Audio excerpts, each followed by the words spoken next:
welcome President Pelton, Board of Trustees, faculty, staff, honored guests, family, friends, and the members of the class of 2018. Happy Mother's Day to every single mother and mother figure, including my own incredible mom, Nina, who traveled all the way from Colorado, and she is the most driven, strongest, most supportive and caring woman I could ever ask for.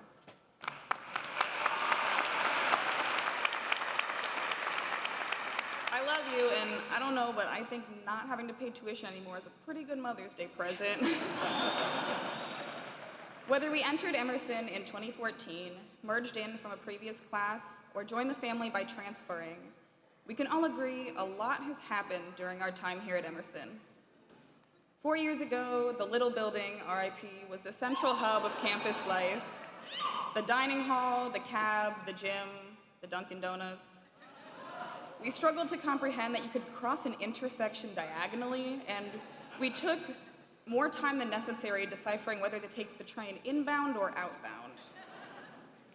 Now we join the ranks of countless generations of Emerson alumni, all of whom can be identified by which buildings they lived in that no longer exist. We confidently strut from corner to corner of Boylston and Tremont, and we spend more time on the T than we do in our own homes. 4 years ago, many of us took to the streets crying Black Lives Matter after Ferguson. Now we also march for our lives and let everyone know that time's up.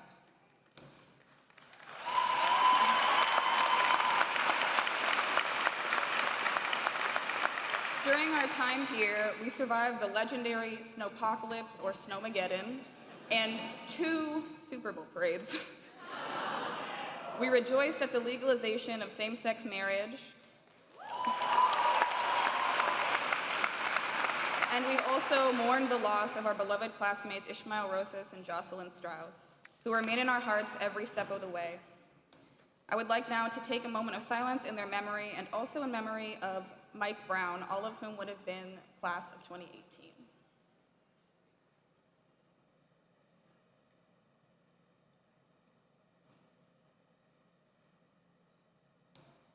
Four years ago, many of us entered Emerson College young and full of dreams. Now our dreams are becoming a reality, and we are stepping into our fully realized potential, thanks to the support and wisdom of our professors, peers, and mentors. We entered a world at Emerson where education is art and art is education. We furthered our knowledge, spending hours tucked away in the Iwasaki Library, the Robbins Center, the labs in Anson, and my personal favorite, the Cultural Center. We refined our crafts through hands-on experience where assignments become portfolio pieces. We discovered passions, dedicating our hours to the numerous sports teams and student organizations that make Emerson's culture so unique.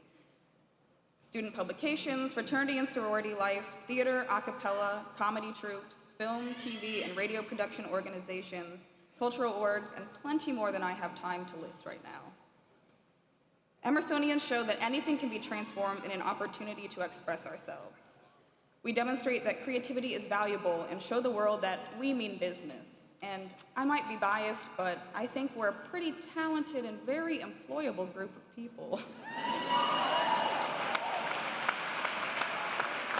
4 years ago, we were not the same people who sit here today. As we walk across this stage, we and our loved ones know that the evolution we've experienced is extraordinary. 4 years ago, I was just a pink-haired girl who had never lived outside Omaha, Nebraska.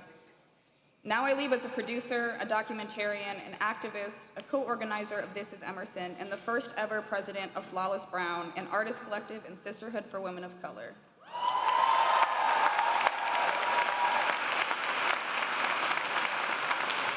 And I still have pink hair, so.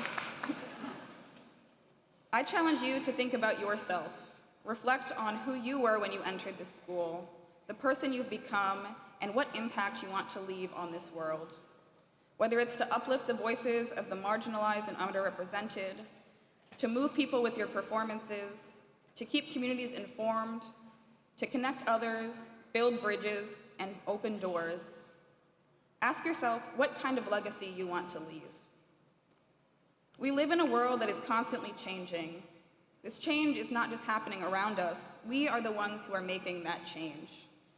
Extending the time for the intersection crosswalk, fighting for gender-inclusive bathrooms, organizing buses to DC for the Women's March, speaking out against sexual assault, and protesting for cultural competency. These are all things we've accomplished during our time here at Emerson. We've secured internships at some of the top companies, not just in our fields, but in the country. Some of us have even gone viral. If we can do all of this while balancing classes, jobs, personal lives, creative projects, just imagine what you'll see from us in the future. Shonda Rhimes once said, "Dreams are lovely, but they are just dreams. Fleeting, ephemeral, pretty. But dreams do not make things happen. It's hard work that creates change." Class of 2018, our hard work is not over. We fought to make Emerson a better place, and Emerson still has some major changes to make. Not all of the This Is Emerson's demands have been achieved. Students are still facing discrimination, and students even had to work by themselves to ensure that the bus to commencement today was accessible. But now we leave this place, leave the changes to be continued to make by the upcoming generations, and we take this momentum and we take it out into the world at large, making it better not just for ourselves, but for everyone. We cannot stand idly by as injustices happen, just as we cannot stand by and let this energy and motivation we share dissipate. We have the power to use what we've learned and who we've become to make this place safer for everyone, regardless of religion, ability, race, gender, sexuality, or immigration status. We can make a meaningful impact on the world through our films, our writing, our performances, our articles, our campaigns, and our work to help those who struggle to speak for themselves. Some of us may not see our full potential yet, but I encourage you not to doubt yourselves. Don't hold yourself back from doing what you are truly passionate about. Don't worry what others are doing and what could have been. Focus on the now. Focus on the future. Focus on the change we can make if we believe in ourselves and put our ideas into action. What's stopping us now? Life after graduation will throw hurdles at us that we may think are too high to jump, but I know we can scale them. Just being here today, we've proved wrong those who have doubted us, those who told us we were not college material, or who said we could not do it independently. Those who told us that this was a little too far from home, or who told us that our majors were not lucrative or that they were too risky. Some people try to make you feel small, but when you are a true change agent, you take that challenge, push past, and grow taller. As we go forth, I know we will work hard to make meaningful, long-lasting change. We will immerse ourselves in things we love and say yes to new possibilities. We will use our power, knowledge, experiences, innovation, and art to make this world a better place. It's up to us to take this momentum past Emerson and out into the world. We are determined, resilient, compassionate, innovative, and powerful. We cannot let this energy get packed into a box and spread across the country and the world as we move after graduation. We are the change. We will face many challenges in life, but it's up to us to make it a difference through what we create and what we do. We have the power, and now we must choose how to use it. There are so many possibilities. Regardless of our major, we are the next change. A few weeks ago, I was fortunate enough to have the chance to meet Munyin Jackson Amos, one of the founders of Ebony, Emerson's Black Student Union, to celebrate the organization's 50th anniversary. So I leave you with her words of wisdom. You can't wait for people to get on board with change. You just have to go out there and get it done. Thank you, and congratulations to the class of 2018.